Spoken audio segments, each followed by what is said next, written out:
በዚች በምንኖርባት ዓለም ውስጥ ብዙ ሺህ መንገዶች አሉ። አንዳንዶቹ ወደ ስኬት፣ አንዳንዶቹ ወደ ዝና፣ ሌሎቹ ደግሞ ወደ ጥፋት የሚወስዱ ይመስላሉ። ዛሬ የምንተርክላችሁ ታሪክ በአንድ ወቅት የህይወት መንገድ የጠፋበትን በሱስ ማዕበል የተመታውንና ተስፋ የቆረጠ አንድ ወጣት ታሪክ ነው። ስሙን ለዚህ ዝግጅት እንዲያመች አቤል እንበለው። በህይወታችን ውስጥ የምናደርጋቸው ትንንሽ ምርጫዎች የት እንደሚያደርሱን አናውቅም። ዛሬ የምንተርክላችሁ የአቤል ታሪክ በአንድ ወቅት በከተማዋ የነበሩ የምሽት ክለቦች ንጉስ ስለነበረውና ዛሬ ግን ከቤተ ክርስቲያን ደጅ ስለማይጠፋው ወጣት ነው። ይህ ታሪክ የእግር እሳት የሆነበትን ሱስ፣ የቤተሰብ ስብራትና የእግዚአብሔርን ድንቅ አሰራር ይተርካል። ይህንን ታሪክ በሰፊው እንነግራችኋለን። እስከ ዝግጅቱ ፍጻሜ ከዜማረ ሚዲያ ጋር አብራችሁ ቆዩ። አቤል እንደ ማንኛውም ወጣት ብሩህ ተስፋ የነበረው፣ ነገር ግን ዓለማዊ ማታለያ በረቂቅ ወጥመዱ ያዘው። ዛሬ በየከተማው የምናያቸው ሺሻ ቤቶች፣ መጠጥ ቤቶችና የሱስ ተራዎች በሺዎች የሚቆጠሩ አቤሎችን ዋጥ አድርገው ይዘዋል። ብዙዎች ለተዝናኖት ብለው የጀመሩት ነገር ዛሬ የህይወት እስር ቤት ሆኖባቸዋል። አቤል መጀመሪያ ሱሱን የጀመረው በጓደኞቹ ግፊት ነበር። አንድ ቀን ብቻ ብትሞክረው ምን ይልሃል የሚል ቃል የጥፋቱ መጀመሪያ ሆነ። መጽሐፍ ቅዱስ በመጀመሪያ መዝሙሩ ላይ በክፎች ምክር ያልሄደ ምስጉን ነው ይላል። አቤል ግን በክፎች ምክር ሄደ። ቀስ በቀስ ሱሱ ከቁጥጥር ውጭ ሆነ። ስራውን አጣ፣ ከቤተሰቦቹ ተጣላ፣ ክብሩንም እንደዛው አጣ። የሚገርመው ነገር ግን በደስታ ጊዜ አብረውት የነበሩ የሱስ ጓደኞቹ ችግር ሲመጣ ጥለው ጠፉ። ይህ ልክ በመጽሐፍ ቅዱስ ላይ እንደተጠቀሰው አባካኙ ልጅ ታሪክ ነው። ያ ልጅ ገንዘቡን ሲጨርስ ጓደኞቹ ጥለውት ሄደዋል። በመጨረሻም የአሳማን መኖ ለመመኘት በቅቷል። አቤልም በዘመኑ አሳማዎች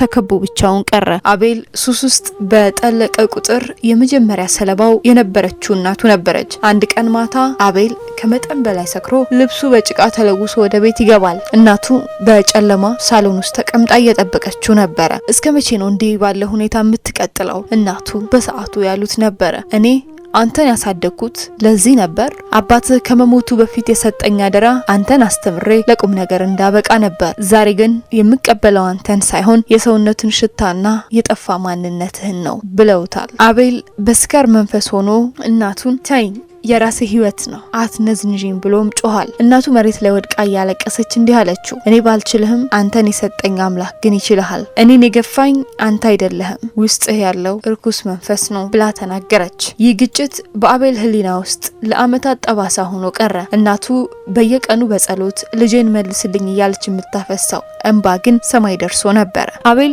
አንድ ቀን ማታ በረንዳ ላይ ተኝቶ ሳለ ራሱን ጠየቀ፣ ግን እኔ ማን ነኝ? ወዴትስ እየሄድኩ ነው? ሞቱንም ተመኘ። የሰይጣን የመጨረሻ ግቡ ሰውን ተስፋ አስቆርጦ ለሞት መዳረግ ነው። ዮሐንስ ወንጌል ላይ ሌባው ሊሰርቅና ሊያርድ ሊያጠፋ እንጂ ስለሌላ አይመጣም ይላል። አቤልም ሊታረድ የቀረበ በግ ሆኖ ነበር። በየመጠጥ ቤቱ ሲንከራተት ልብሱ ተቀዶ ጤናው ተዳክሞና ሰዎች እብድ እስኪሉት ድረስ ደረሰ። የዓለም ደስታ ሐሰተኛ መሆኑን በተግባር አየው። ዓለምን ሁሉ ቢገዛ ነፍሱን ቢያጣ ምን ይጠቅመዋል የሚለው ቃል በውስጡ ይጮህ ነበር። አንድ ምሽት ከወትሮ በተለየ ሁኔታ ሰክሮ በከተማዋ ታዋቂ በሆነው መጠጥ ቤት ውስጥ ከሌሎች ሰዎች ጋር ግጭት ውስጥ ይገባል። ጸቡ እየበረታ ሄዶ አንዱ በመስታወት ጠርሙስ ግንባሩን ይለዋል። አቤል በደም ተለቅልቆ መሬት ላይ ወደቀ። ጓደኞቹ የተባሉት ሁሉ ፖሊስ እንዳይዛቸው ጥለውት ፈረጠጡ። በዚያች ቅጽበት አቤል በደም መካከል ጣር ላይ ያለ እንዲህ አለ፣ እነዚህ ጓደኞቼ የነበሩ አብረን እንጠጣ የነበርን ሰዎች አሁን ሊረዱኝ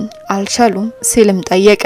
በሞትና በህይወት መካከል ሆኖ አንድ ድምጽ በውስጡም ሰማ። ነፍስህን ለማን ልትሰጣት ነው? ለዚህ መጠጥ ቤት ወይስ ለፈጠረህ አምላክ? አቤል በዚያች ሰዓት አምላኬ ሆይ አንድ እድል ብቻ ስጠኝ ብሎ ጮኸ። አንድ የማያውቀው ሰው ታክሲ ይዞ ሆስፒታል ወሰደውና ህይወቱ ተረፈ። ያጠባሳ ዛሬም ግንባሩ ላይ አለ። ነገር ግን ያጠባሳ የኃጢአቱ መታሰቢያ ሳይሆን የቸርነቱ ምስክርነት ነው። የአቤል ታሪክ በመጽሐፍ ቅዱስ ውስጥ ካለችው የሰማርያዊቷ ሴት ታሪክ ጋር ይመሳሰላል። እርሷም ጥሟን ለመቁረጥ ወደ ያዕቆብ ጉድጓድ ትመላለስ ነበረ። 5 ባሎችንም አግብታ ነበር። 6ኛው ባሏ አልነበረም። የልቧን ጥም ግን ማንም አልቆረጠላትም። ጌታችን ኢየሱስ ክርስቶስ ግን እንዲህ አላት፣ ከዚህ ውሃ የሚጠጣ ሁሉ እንደገና ይጠማል። እኔ ከምሰጠው ውሃ የሚጠጣ ግን ለዘላለም አይጠማም። ዮሐንስ ወንጌል ምዕራፍ 4 ከቁጥር 13። አቤልም ያንኑ ጥም በሱስ ሊቆርጠው ይሞክር ነበር። በየቀኑ ይጠጣል፣ በየቀኑ ግን ባዶነቱ እየጨመረ ይሄዳል። ዓለማዊ ደስታ ልክ እንደ ጨው ውሃ ነው፣ በጠጣኸው ቁጥር ያስጠምሃል።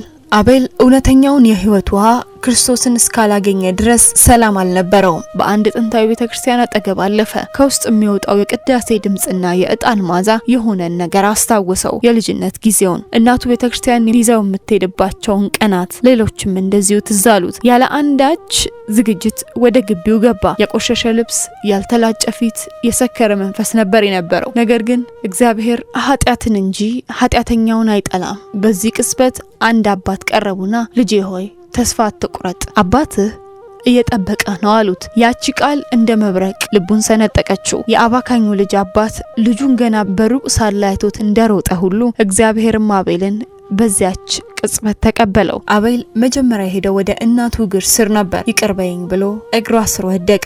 እናቱም እኔማ ድሮም ይቅር ብያለሁ፣ ፈጣሪ ግን ይቅር እንዲልህ ንስሐ ግባ አለችው። አቤል የንስሐ አባት ያዘ።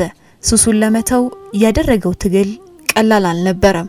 ሰውነቱ ይንቀጠቀጥ ይጨነቅም ነበር። ነገር ግን በጸበልና በጾም በቅዱስ ቁርባን ታግዞ አሸነፈ። ለውጥ በአንድ ቀን አይመጣም። አቤል የንስሐ አባት ያዘ፣ ጸበልም ጀመረ፣ መዝሙራትንም ማድመጥ ጀመረ። የሱስ ጓደኞቹን ሰርዞ የመንፈሳዊ ጓደኞቹን አፈራ። ዛሬ አቤል ያ የነበረው ሰው አይደለም። ፊቱ በብርሃን ተሞልቷል። ስራውን መልሷል። በትዳርም እንዲሁ ተባርኳል። ዛሬ አቤል የሰንበት ትምህርት ቤት አገልጋይ ነው። ያ በመጠጥ ቤት የፈረሰው ደግሞ ዛሬ በቤተ ክርስቲያኑ ውስጥ ለምስጋና ተተክቷል። የአቤል ታሪክ የኔና የናንተም ታሪክ ሊሆን ይችላል። ዓለም በሱስ በዝሙት በክፋትና በጭንቀት ታስረን እንድንኖር ትፈልጋለች። ክርስቶስ ግን ነፃ ሊያወጣን ይፈልጋል። ከጥልቁ ጨለማ ወደ ብርሃን መውጣት ይቻላል። ለዚህ ደግሞ የሚያስፈልገው አንድ እርምጃ ወደ እግዚአብሔር መጸለይ ብቻ ነው። ውድ የዜማረ ሚዲያ ተመልካቾች ዛሬ በአቤል ታሪክ ውስጥ ራሳችሁን አያችሁት? ምናልባትም እንደ አቤል በሱስ ላይሆን ይችላል። ነገር ግን በሐሜት